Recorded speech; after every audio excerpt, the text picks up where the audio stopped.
Hi, second grade. So I'm going to be recording the lessons for you from your Phase 6 or Capstone project, the packet you most recently got in the mail. And we're going to start with the ELA social studies tasks. And I'm going to be following the suggested daily plan, which is in the packet here, looking at week 1, which is ELA and social studies. Okay. So your first task here is to read the 2 texts. You're gonna have 2 stories, and you'll use that to compare and contrast the stories on day 2. Okay, so tomorrow. But let's start with reading our stories. We're gonna close read these stories, looking at and digging deeper into them, and talking about them. So when you're close reading and digging deeper in a story, the first time you read, and I'm gonna write off this organizer in your packet. It looks like this. The first time you read is just to get to the gist of it, all right? So as I'm reading this time to you, it's just for pleasure. Listen to the story, enjoy the story. Think about the main characters, the setting, events that happen in the story, okay? Next, you're gonna go back and read it again. Read it with your family or listen to me read it again. And think about interesting words or phrases, what the characters are saying, how is the story structured? So is it like a beginning, middle, and end? Is there a problem? Is there a solution? And then you might want to reread it for a third time to dig even deeper and remember more of those details. So are there any inferences you can make from events or details in the story? Is there an overall theme or message the author is trying to convey to you as you're reading? How does it relate to other stories that you have read? Okay, so we're just going to do the first read this time. And I'm going to read the story of Grace for President, and it's also in your packet if you want to go ahead and find that and read along with me. For some reason in my packet, it printed out twice. I don't know if it did in yours or not. If so, you definitely don't need to read it twice in your packet, okay? So it was just a misprint. So I'm going to bring up our story. There we go. Of Grace for President. Hold on. There we go. Kind of the right way up. Grace for President. So again, we're reading this time just for pleasure. Okay. Then we'll go back and we'll read it again and kind of dig deeper a little bit. So it says, what do good citizens do? Read about a class that learns about voting and elections. Okay. It says, one Monday morning in September, Mrs. Barrington rolled out a big poster with all the president's pictures on it. Grace Campbell could not believe her eyes. Where are the girls? Well, that's a very good question, said Mrs. Barrington. The truth is, our country has never had a woman president. No girl president? Ever? Grace asked. Nope, I'm afraid not, said Mrs. Barrington. Grace sat in her desk and stewed. No girls? Who'd ever heard of such a crazy thing? Finally, she raised her hand. Yes, Grace. I've been thinking it over, and I'd like to be president. Several students in the class laughed. Well, I think that's a star-spangled idea, Grace, said Mrs. Barrington. In fact, we can have our own election right here at Woodrow Wilson Elementary. The snickering in the room stopped. Grace smiled. Would anyone else like to run for president? Mrs. Barrington asked the class. Nobody raised their hand. Becoming president was going to be easy, Grace thought. The next day, Mrs. Barrington made an announcement. In the name of democracy, we have invited Mr. Waller's class to join our election. Their class has nominated Thomas Cobb to be their presidential candidate. Grace's heart sank. Thomas was the school spelling bee champion. His experiments always took blue ribbon at the science fair, and he was captain of the soccer team. Becoming president wasn't going to be easy, after all, Grace thought. The teachers put the names of all 50 states and the District of Columbia into a hat. Everyone, except for Grace and Thomas, got to choose a state. I'm Texas, said Anthony. I'm New Hampshire, said Rose. I'm Michigan, said Robbie. What does the number 17 mean? Well, each state is assigned a number of electoral votes. That number is determined by how many people live in each state, said Mrs. Barrington. Each of you will be a representative for your state. Altogether, our country has 538 electoral votes, Mr. Waller explained. And on election day, the candidate who receives 270 electoral votes or more wins the election. Why 270? Asked Rose. Well, that's more than half of the electoral votes, Mr. Waller said. Becoming president really wasn't going to be so easy, Grace thought. Grace came up with a campaign slogan. And her post says, "Make history, vote Grace Campbell for president." And his says, "Vote for Thomas Cobb, the best man for the job." Well, he came up with his own slogan.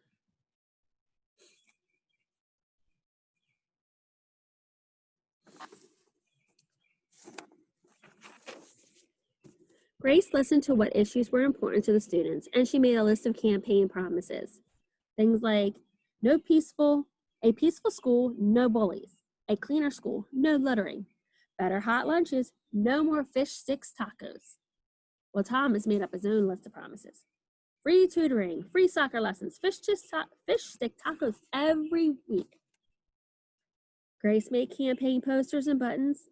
Thomas made posters and buttons too. Each week, the teachers set aside time for the candidates to meet their constituents. Polls were taken, and voters were making their choices.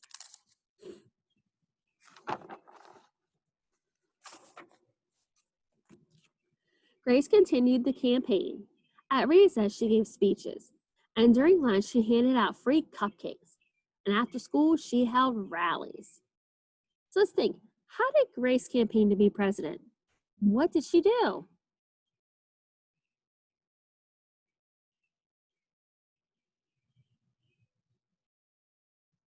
Right, she held campaigns, she gave out cupcakes and made buttons, right? And she even made up slogans and promises.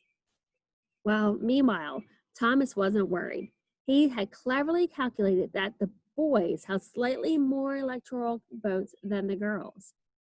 At recess, Thomas studied his spelling words, as usual. During lunch, he worked on his latest science experiment. After school, he played soccer. And before the election, Grace made good on her promises. She joined the safety squad. She organized a school beautification committee, and she volunteered her time in the school cafeteria. In early November, Woodrow Wilson Elementary hosted a special Election Day assembly. Grace and Thomas took their places on stage as the school band began to play. Henry was the first representative to approach the microphone. And he says, "The Yellowhammer State of Alabama cast its 9 electoral votes for Thomas Cobb." Fletcher said, "The last frontier state of Alaska cast its 3 electoral votes for the best man for the job, Thomas Cobb." Hannah called out, "The Grand Canyon state of Arizona cast its 10 electoral votes for Grace Campbell." And so it went. State after state after state cast their electoral votes. The scoreboard in the gymnasium kept track of the totals. The voting demonstration was quickly coming to an end, and Clara approached the podium. "The Badger State of Wisconsin cast its 10 votes for my best friend, Grace Campbell." Grace looked at the scoreboard. Thomas had 268 electoral votes. She had 267. And there was only one state not accounted for: Wyoming.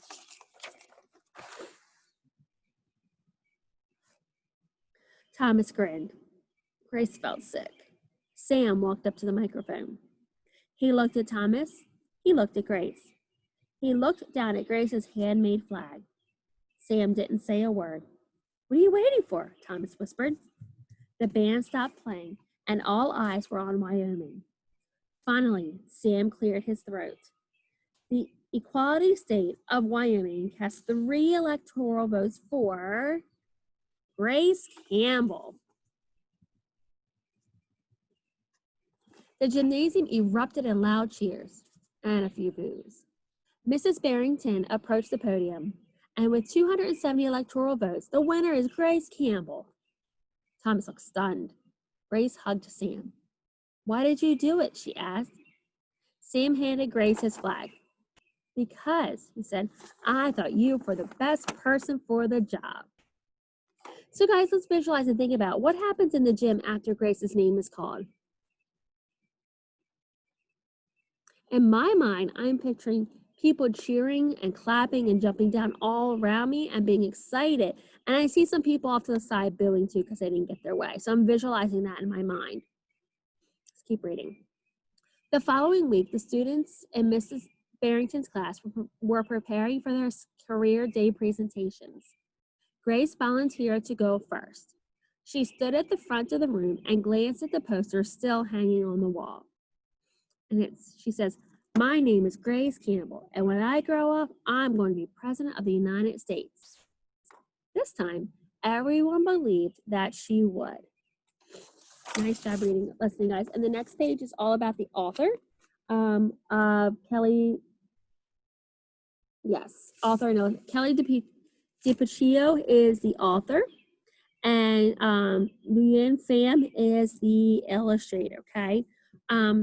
So now what I want you to do is I want you to read the story again. You can read it with your family, or you can listen to me read it again, and really think about what the author is saying and the different points of view in the story, okay?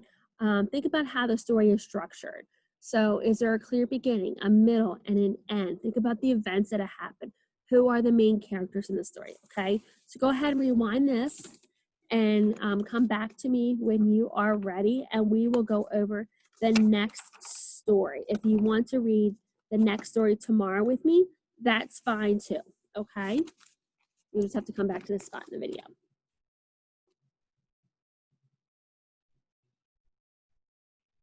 Okay, so let's go to day 2. Yep, it's in the packet twice. That's why it's in it printed twice.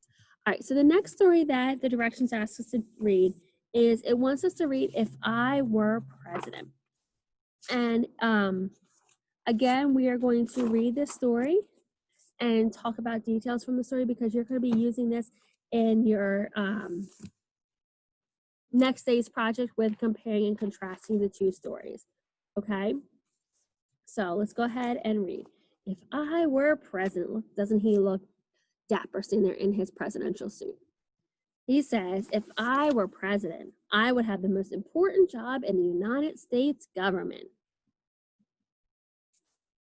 If I were president, I would live in the White House. It's the most famous house in the United States. My chefs would make me anything I wanted to eat. If I were president, I would play fetch with Patches on the lawn. Patches is his dog. I could swat the ball around and on my own tennis courts. Smack. I could splash in the huge fountain just for fun. Splash. If I were president, I would sit in the Oval Office at the desk where the past presidents once sat. I would sign or veto bills. And here he is signing and vetoing a bill.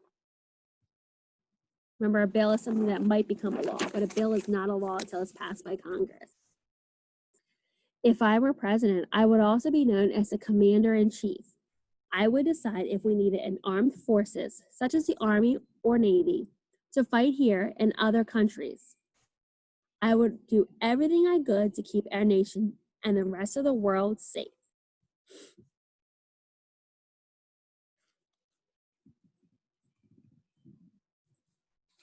If I were president, the Secret Service agents would follow me wherever I went. They would protect me from harm. I would ride in an armored car built just for me.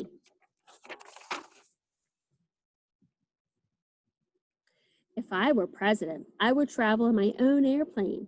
I would zoom to different countries to meet people from around the world. I would try to make sure we all got along. There he's taking off, and this is the president's jet. Their plane is called Air Force One. If I were president, people would listen to me talk. I would speak to millions of people on TV, on the radio, and on the internet. I would let everyone know how the country was doing. If I were president, I would host state dinners at the White House.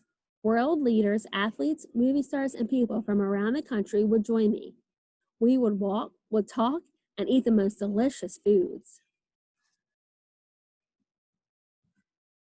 If I were president, I would do everything I could to protect our freedom. Millions of people would look up to me and trust me and to lead them. I would love my very important job as the president of the United States. Okay, so now what I want you to do, same as you did for the first story, I want you to go back and reread the story again. Okay, think about more in-depth details of the story. Okay, think about the structure of the story. Think about the author's purpose. Is he trying to entertain us with this story, or is he teaching us about something? So he's informing us about it.